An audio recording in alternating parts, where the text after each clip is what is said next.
Welcome to Civics in a Year, the podcast that makes civic literacy fast, accessible, and surprisingly engaging. In just 10 minutes an episode, we'll tackle one of 250 essential questions about American democracy, how it works, why it matters, and what it means for you. Whether you're a student, a teacher, or just someone who wants to better understand your country and your rights, you're in the right place. Civics in a Year is powered by the Civic Literacy Curriculum from the Center for American Civics and is produced in partnership with the School of Civic and Economic Thought and Leadership at Arizona State University.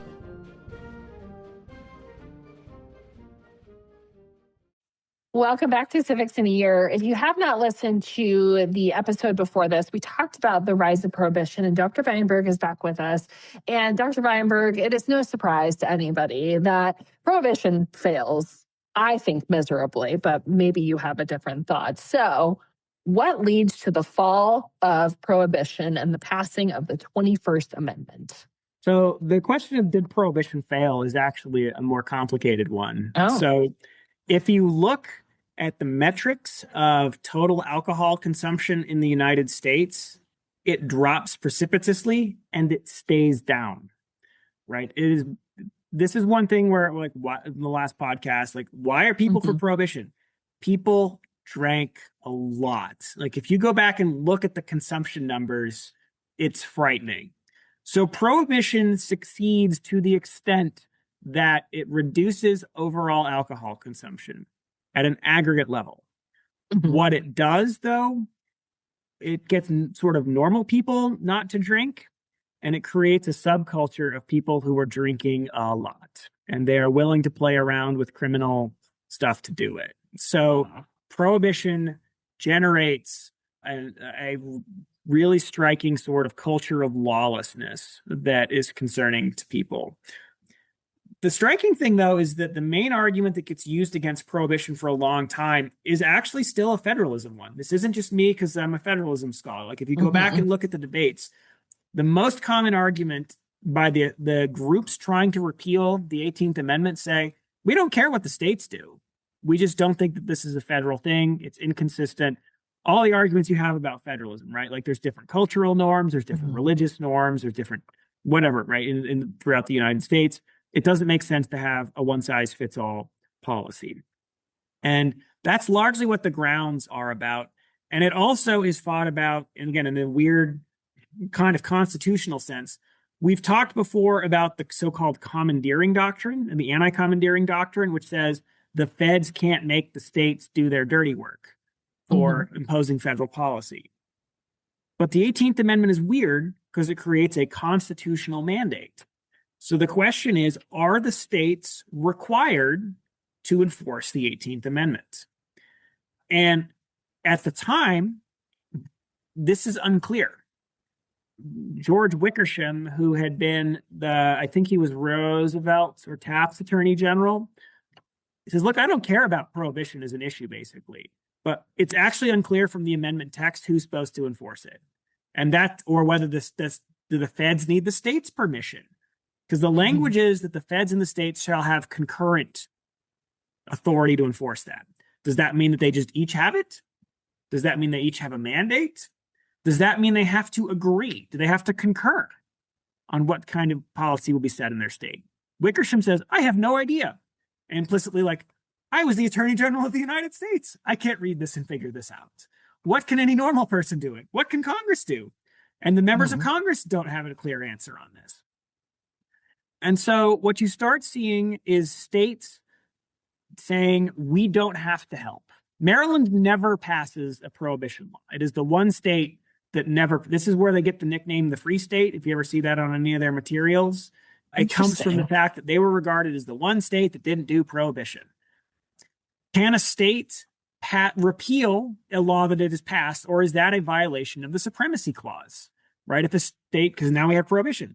Maryland gets to dodge that because they said, we never had a prohibition law. You can't make us. But for the states that had one, can they go back? And there's a decent argument to be made that they can't. There's a decent argument to be made that they can, right? There's this weird federalism problem that's unique to the weird drafting of the 18th Amendment. But what you start seeing is states repealing or paring back their own enforcement materials. Again, there are not that many. It's originally Treasury. Eventually, they'll move to being their own prohibition agents because the Treasury's because of the tax piece, right? They had this sort of law enforcement infrastructure. So, like, if you watch old prohibition movies, why are they in the Treasury Department? It's because Treasury was originally assigned to enforce this. You get Calvin Coolidge, who's frustrated because he doesn't like prohibition, but he's got to enforce it, but not that excited about it. So he's kind of halfway enforcing it. Mm-hmm. Warren Harding actually is a really interesting story on this. Harding had been notorious for being a real hardcore drinker and like the party boy of Washington. And so he has in the White House, when he's first president, a really awesome supply of liquor. If you look at the Prohibition Amendment, it doesn't say possession is banned. It doesn't say possession is banned. Again, Wheeler is smart. The state ones often say possession. But if you look, strictly speaking, at the text of the 18th Amendment, it says the manufacture, sale, or transportation of intoxicating liquors, importation, exportation. It doesn't say possession. So anybody who has a legitimate cache privately, you can just basically, you got at least a few years that's going to happen. But Harding actually has this real crisis of conscience when he says, I can't do that. So he gets rid of basically this amazing liquor collection very publicly because he says, I can't endorse this, even though I'm within the letter of the law, at least as far as, Washington, D.C. goes. Again, most of the states will put a possession ban too. But for the feds, doesn't touch possession. Doesn't touch possession. Now, they'll still nail people for possession with intent to sell, right? So but if you're just drinking or just some random citizen that's got some beer stuffed in the refrigerator, they're not going to hammer you for it. So they're going after, so that's kind of an interesting little side. So again, Harding possibly living is all sorts of fascinating things. Would he go hardcore on prohibition? Because he has this crisis of conscience, maybe related to his affair kind of thing. I don't know.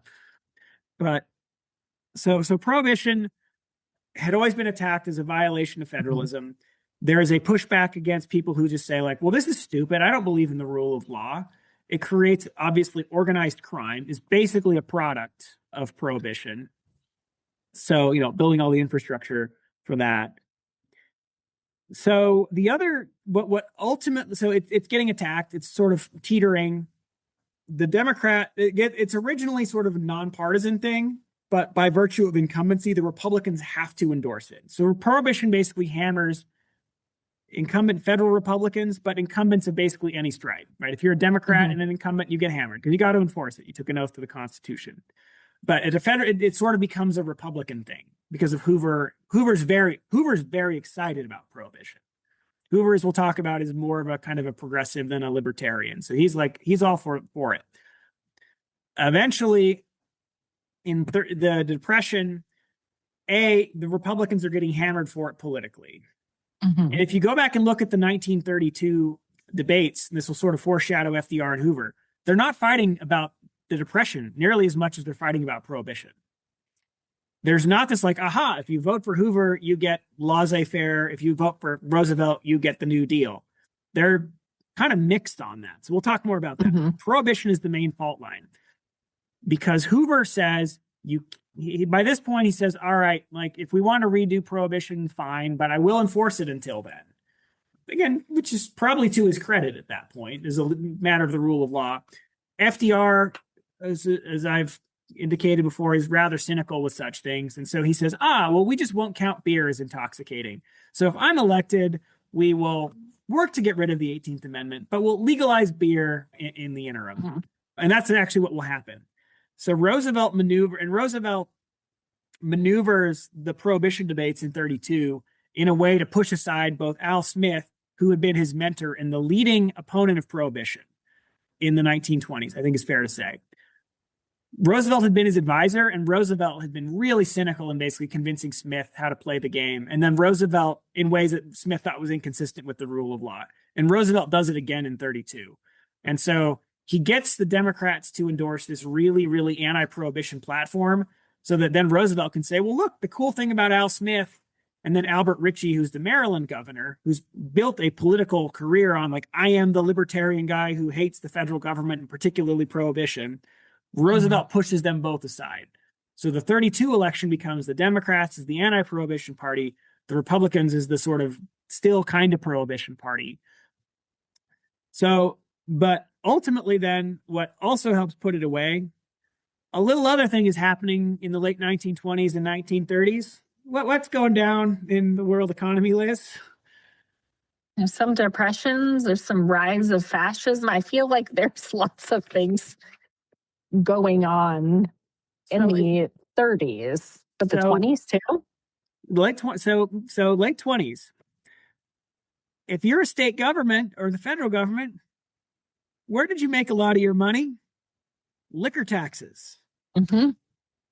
So not only do you not make the liquor taxes, you got to spend money hunting liquor down. This is what flips the state legislators.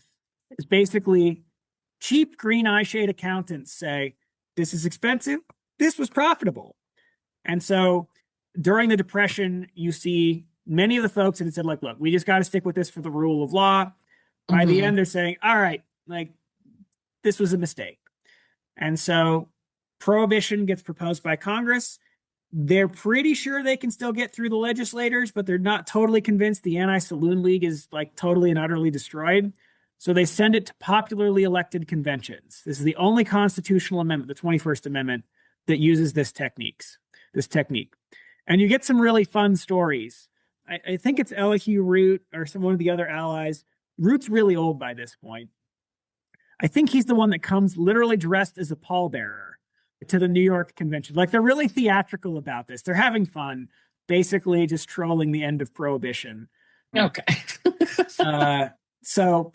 But before the 18th Amendment or the 21st Amendment is ratified, Roosevelt and the Democrats do basically say, wink, wink, beer isn't intoxicating liquor. So they legalize it as a sort of stopgap. But if you look at the 21st Amendment, what it actually does is it says, Section 1, the 18th Amendment is hereby repealed, but Section 2 is really interesting. The transportation or importation into any state, territory, or possession of intoxicating liquor in violation of the laws thereof is prohibited. So it writes in there a guarantee that the federal government will help a dry state suppress alcohol, which is what the deal had been before the 18th Amendment, when they had that congressional statute. So you can imagine the guys that drafted that statute saying, we were here like 15 years ago. What do you do? Like, you're late to the party. And this will be wild to folks, but several states do remain dry, I think, through the late 50s. I think Kansas is dry pretty late. So, Utah's there are a lot of counties that are still dry. Counties are still dry, right? But the counties are still dry. But there are still a few states that are dry, and they could be again. So, yeah. So the 21st Amendment is kind of fun for a lot of reasons, but the political history behind Prohibition is fun. But more generally, I actually do, just like on a serious note, I think Prohibition is one of the best sort of case studies for thinking about constitutionalism in American history. It's all about federalism issues. There's a little bit of civil liberties pieces to it, like the wiretapping cases, the search of a car, warrant, do you need a warrant for that? A lot of that comes from this. But I just, as somebody who cares about the Constitution, not so much about Prohibition, I actually also just find it a period when people take the Constitution seriously and they debate about it seriously. And they say, like, I don't like this thing it's doing, but I have an obligation to follow the law. And if we want to get rid of the law, we have to use the proper like, there really is this sort of culture of, so again, there's this weird wing of, yeah, this creates the Capone mob, which is totally hostile to the rule of law. Yes. But for lots of other people, it's actually a really impressive case study of someone saying, I took an oath to the God to enforce the Constitution, and by God, I will. I don't like it. Let's get rid of it. But so, book plug, I suppose, if you want, but Prohibition really is more than just like Tommy guns and fedoras, as much fun as those things are. But it really is, and it's states and and Congress members taking the Constitution generally actually pretty seriously in a way that I think would be admirable and not something that is quite so common this day and age. Like, you would not have a universe where Warren Harding and Al Smith, the governor of New York, are actually having an incredibly sophisticated discussion about the anti-commandeering doctrine in the newspapers in a way where like me as a constitutional scholar can read through that and say, you're both kind of right, like in a very sophisticated way. Yeah. Like, pick your last few presidents and pick whatever governors. There are some governors that understand the rule of law, but like it's not something where I'm expecting deep constitutional conversations. And they did happen during Prohibition. So I do have one question for you, because the ratification of the 21st Amendment used state conventions. Yes. And that is, I think it's the only one. Yep, that's right. So can you tell, what is the difference between a state convention and a state legislature? So the state legislature is your normal House and Senate, or if you're in Nebraska, just what I call it, the unicam, the unicameral or whatever. Yeah, they've got one. Yeah. So the state conventions are closer to what like the ratifying conventions were for the U.S. Constitution, where people say, all right, like in my county or in my whatever, if you vote for me, like you go to this convention, and then the convention itself will thumbs up or thumbs down the proposal. So the state legislators, rather than, again, it's not just the normal sort of state government. It's basically a separate convention of the people of that state that are assembled for that purpose and that purpose alone. So it's closer to like how the U.S. Constitution was initially ratified, or how the Massachusetts Constitution was ratified back in the day. Well, thank you, Dr. Weinberg. I mean, we talked about the fall. If you listened to the one before, we talked about the rise of Prohibition. And this is just a great example of, amendments don't fix everything. And sometimes they need another amendment to repeal them. So thank you. Thanks for joining us on another episode of Civics in a Year. If you enjoyed this episode, be sure to subscribe and share it with someone who cares about a constitutional republic as much as you do. For more episodes, resources, and updates, follow us on social media or visit us at civics.asu.edu. Make sure to check out the show notes for any relevant links. Special thanks to the United States Marine Band for their performance of the Stars and Stripes Forever. Let's keep building a stronger constitutional republic, one episode at a time.